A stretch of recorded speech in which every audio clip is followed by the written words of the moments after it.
So I am the final piece of that puzzle, hopefully. And actually, my colleagues have set it up very nicely for me.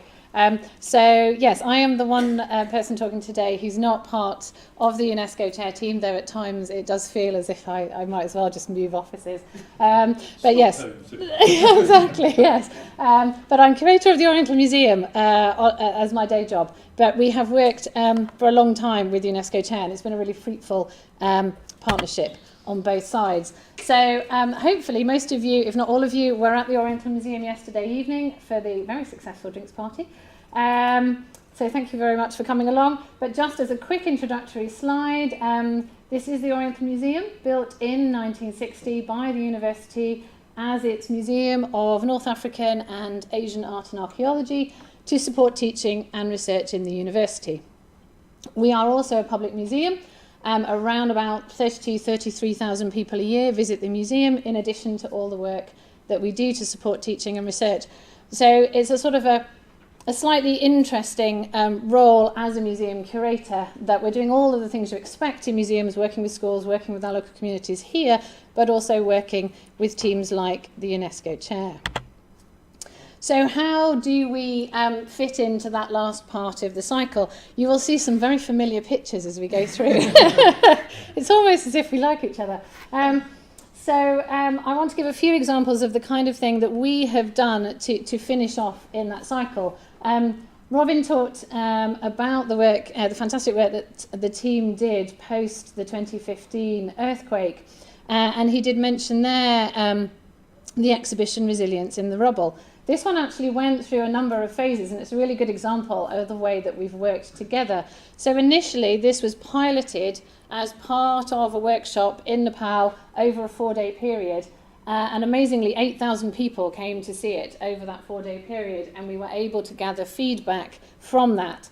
Then the exhibition came here to Durham, and we put that on from September 2017 at the Oriental Museum, using the same feedback form that we had used in Nepal to try and gather data and see if there's a difference between the feedback that we were getting. And then from that exhibition, we were then able to develop the final exhibition, which, as Robin mentioned, went into the new Earthquake Museum and opened on the 3rd anniversary of the earthquake in 2018. We got some fantastic feedback from this.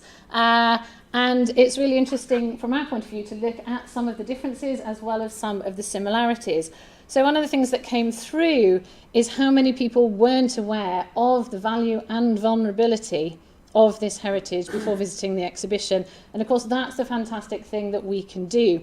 My job is to turn technical archaeological speak into something that the everyday punter off the street can understand, and hopefully for them to go away learning a little bit more about what the team do and understanding why it matters. And you can really see that when you look at some of the comments that come back from people, that people have engaged with the research, that they have gone away picking up the key points. And that's one of the things we sort of sit and try and do beforehand, is like, okay, what is it we want them to learn and how can we put that across? What is interesting is how many more people in Durham are not aware of these things, which does remind you that we do need to be doing this work here as well as in the countries in South Asia that we're working in. What was lovely when we did take everything back to Kathmandu was to be able to put objects in. And this is one of the difficulties when you're doing this kind of work, is that fascinating as I find, and hopefully everyone else in this room is finding, all of the research that we're talking about, to the average museum visitor who's just popped out for an hour or a couple of hours with their family or their tourist to a site, is this kind of research exciting to them? So one of the things we have is, how do you stop academic research becoming a book on a wall that people just walk past? Photographs are fantastically useful for this. You can tell so many stories with photographs, but the objects really add to it. And that's what we were able to do when things went back. And when I finally managed to get to see it, it took me till January this year to get to see it in Kathmandu. It really adds to the impact that it has to see the objects alongside the photographs. And for a museum curator, that's really wonderful. It's a problem we then had with another exhibition, the next exhibition that I want to talk about. Not much focus has been put so far on the research that the team have done at Lumbini, at the birthplace of the Buddha, but that was the starting point for this exhibition, Walking with the Buddha. This is the rather magnificent Fo Guangshang Buddha Museum in southern Taiwan, a simply incredible place. This is their visitor centre. Things like their education centre and bookshop and things are in the wonderful pagodas up here. The museum is in here. Under the Golden Buddha at the back is their 10-storey conference centre. It's quite something. If you've never been, go. It's just amazing. But at the core of it is a Buddha tooth relic and a shrine for the relic. So it's an incredible complex. The order, the Fo Guangshang order, who run the Buddha Museum, had heard about Robin's research at Lumbini. Through UNESCO, made an approach to do an exhibition around this research.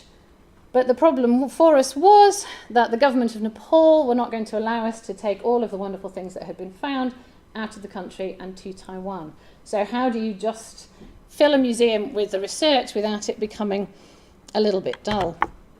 And that's where we came back to the collections that we have here in Durham at the Oriental Museum. And two collections in particular we lighted upon that would help us to tell this story. The first being our wonderful collection of Gandharan sculpture, the Byrne collection, which includes about 65 pieces of early Buddhist art from Gandhara.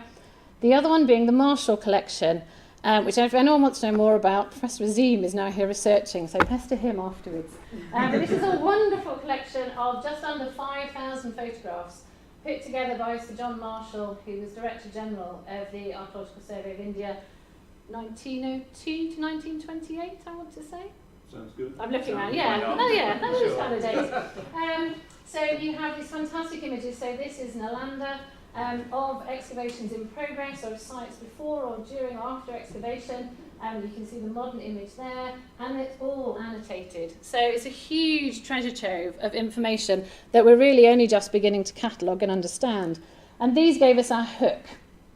The Buddha Museum didn't have any Gandharan collections. They were very excited to be able to display this kind of material. We've never displayed the Marshall collection before, so we could say to them, this is the first time this has been displayed. And we were able to create a narrative then around the life of the Buddha, around early Buddhist art, early Buddhist pilgrimage, and lead it on to the modern scientific discoveries. So this is what we ended up with. Is an exhibition that travelled through. So the life of the Buddha is this front end here. You can see some of the sculpture from the museum here. And then as we travelled through the core of the exhibition, the work that the team had done, tracking the development of the shrine at Lumbini. The other thing that we did, tying into the work that Anouk and the other people who've been working on community engagement have been doing, is promoting this side of the work. And displaying local crafts, terrifying, shipping these from Nepal and just hoping that they arrived in Taiwan in one piece, which amazingly they all did.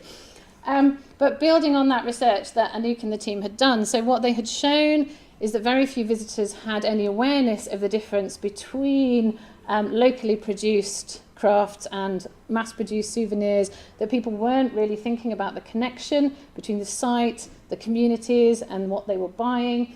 So this is one of the things we tried to draw out in the exhibition, is to actually look at this as a theme. And of course the magical thing about museums is the minute you put anything behind glass, it becomes special. And so people pay attention to it. The other lovely thing about this was the huge amount of publicity that we received. This is their conference room. We dream in Durham, a conference room like this. 200 people attended the academic workshop that accompanied the opening of the exhibition, but the fantastic thing was it was live streamed via their website, and 100,000 people logged on during the 2 days to watch parts of it. It's the one and only time in my life I felt like a superstar curator. Because following this, I had to go and give a lecture to a Buddhist temple in London, and I walked through the door and they went, "It's you!" I was like, "Oh, yes, thank you." Because they'd all watched the live stream from Taiwan. Simply amazing experience. We were also filmed for Buddhist TV channel in Taiwan, and a huge amount of press coverage, both in the Taiwanese press and the mainland Chinese press. So overall, an incredible experience for us all. The slightly interesting part about it was that when you look at this lovely round thing, I'm sitting here. And so throughout all of the televised thing, I had to smile. And this is the one thing that everyone has noticed, is that I'm smiling, even through Robin's talk. But it was completely worth it. 992,989 visitors in the 20-week run from 25 different countries worldwide. Simply phenomenal. They did ask us to extend for a week, and we couldn't because the beginning of term meant we had to get the loans back. But that extra week and that million. But never mind. But what we also did get was a huge amount of feedback from all of those visitors that we're still having to process. But this is some of the headlines. So 45% of visitors didn't know the Buddha was born in present-day Nepal. 48% didn't know that there were sites relating to the life of the Buddha in Nepal. 70% were not aware of threats to these sites. But on a more positive side, hopefully they now are all aware, positive side, people being more likely to visit those sites, and then coming back to this promoting the community engagement, promoting the local crafts. 69% of people saying that if they do visit Nepal, actually now they are more likely to look for those locally made crafts and to buy the things they had seen in the exhibition. So it shows that it works.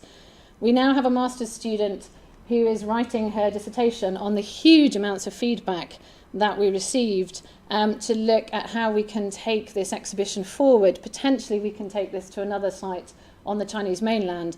A lot of the feedback came from pilgrims and tourists from the mainland, so we're looking at that in particular and how we could adapt it.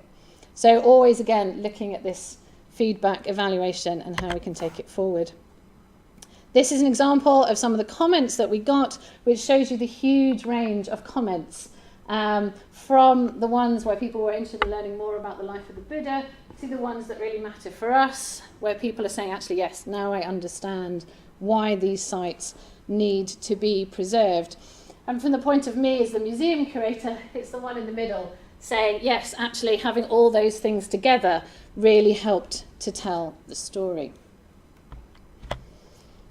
From 1 million visitors in an enormous museum to Jaffna Fort. So you've seen an image of this one already, our mini museum. We undertook this project shortly after the Taiwan one, and it was a really rather different experience, but nonetheless rewarding, actually, I have to say, fantastic. So this is the entrance to our tiny museum, and here you can see the finishing touches being put to what we were doing. And what I love about this is it shows you that you don't need hundreds of thousands of pounds, an enormous museum, a huge staff, to actually create something worthwhile. We did this in a week. So my colleague Craig, who you can see in the middle, and I flew out at the end of the season. We had been working with the team on the interpretation beforehand, but basically we got there and had a week to produce this with huge amounts of support from Robin and Chris and stealing members of their team. You can see here the bases for the cases are plastic tables. The cases themselves were made by the carpenter on site, and we were literally painting these and putting the linings in ourselves the day before. As you can see, what we tried to do was create just a small number of cases that told that story of Jaffna, and particularly what Robin was talking about, that actually there's so much more to the history of Jaffna than the colonial period and post-colonial period, and trying to show some of that material from the huge history of Jaffna. It was an enormous amount of fun to do, and was launched at the festival that was held at the end of the season, again coming back to the work that Anouk and her fellow team members have been doing, getting people into the little mini museum to see the objects from the excavations. As Robin has said, we had all of the text in 3 languages on the interpretation boards, but outside we had the stalls where, again, we were promoting the local craft. So you come along, and on the way into the museum, you're also coming past the local craft stores. We're helping to promote those local crafts, which, again, Anouk have been doing some fantastic. It's really, I could completely sidetracked in the stuff Anouk does.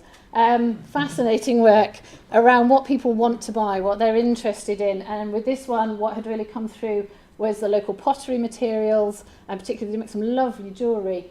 So this kind of thing had really come through strongly in the surveys. So then these craftspeople were able to come along and sell these things. We can look at how popular they were, try and get some interest in it if you didn't get completely distracted by the fabulous dancing. And the most recent project we've worked on, a new museum at Capel of Astu. So Tilleracott Capel of Astu has been mentioned quite a lot of times during the session, so the childhood home of the Buddha.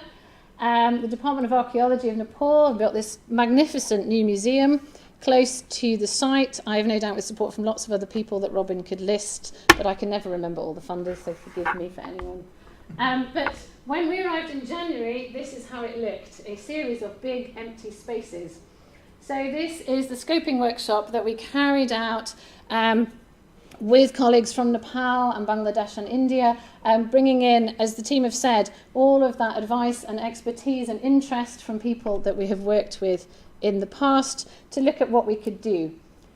We had a limited amount of money and a limited amount of time, so we had 9 weeks from this initial workshop in Nepal in January to when we needed to open what was designed to be a modest temporary exhibition, which became our byword. It's just a modest temporary exhibition, and we're not very good at modest. It's not really what we do. So we decided we were going to do something with the whole museum.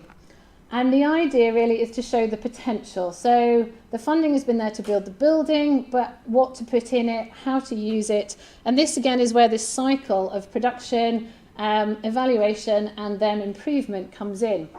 So what we decided to do, you come into the museum here, this is the entrance area. The one thing we did not have time or money to do was there's a lovely auditorium built here, but AV was beyond the scope of this. So this became our workroom. It's a very handy little workroom. Foyer area here for introducing people, a lovely courtyard area, and then 3 galleries around the sides. What we did in the foyer was to introduce the site. And by far the most popular thing in the foyer on opening, well actually it's hard to tell, the foyer is very popular on opening day, huge aerial map, one of Mark's wonderful aerial maps, which everyone wanted to find their house on. It became the game on opening day, which was really rather fun, was find your house. And then as you moved round, a gallery on Tilleracott Capel of Astu, then in the middle a community gallery, and on the other side a gallery focusing on the greater Lumbini area and the other sites around. Because when we were designing this, we had sort of 3 audiences in mind. The pilgrims who come to the site, who need orientation, explanation. We want to enrich their visit to the site to help them to be good pilgrims to the site. Tourists who are coming, who may have very little understanding about Buddhism or the history of Buddhism or the history of the site.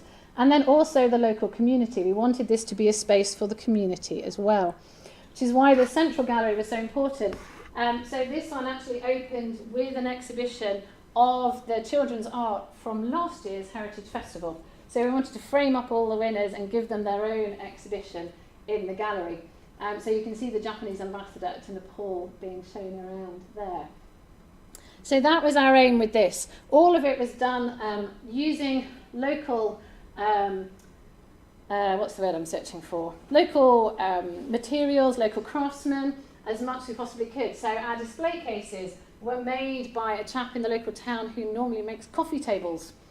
We created a design for him. He built these fantastic, sturdy museum cases.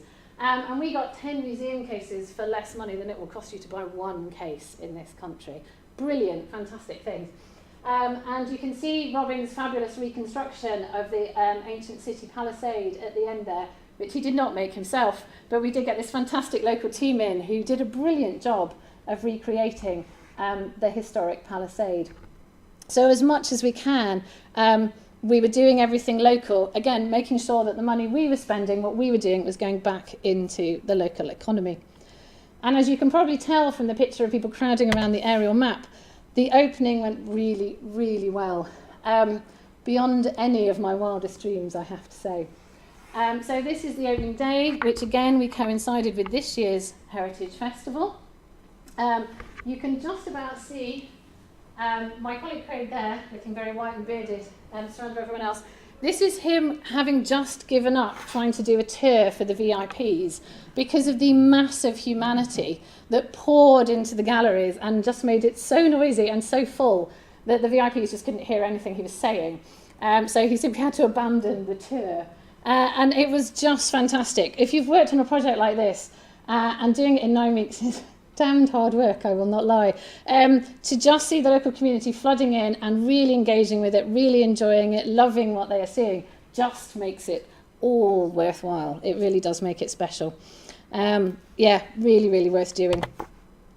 So as a final one, to think about the future, one of the big issues for us all is this sustainability thing, is keeping that loop going, but also you don't want to be that person who walks in for 9 weeks, walks away and forgets about it all. So how do we carry on?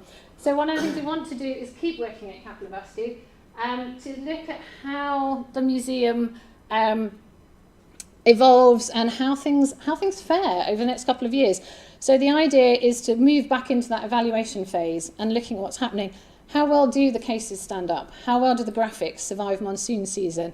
How well does the whole museum function for what it's supposed to do? So gathering feedback, also looking from a museum point of view at what's working, what's not working.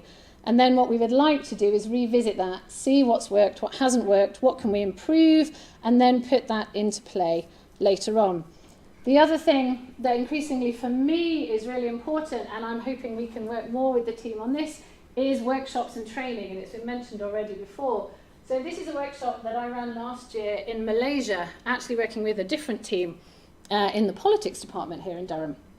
But again, looking at capacity building. And the whole aim of these workshops is to try and share what we've learnt and then train other people to then share that with their colleagues. So that what we're learning through all of these projects is shared with as many people as possible in as many different countries. So although the chair is mainly working in South Asia, the work that we are doing in other countries, I'm then able to use what the chair has taught me and then share that with other people. And that's one of the things that we would really like to take forward in the future. Thank you.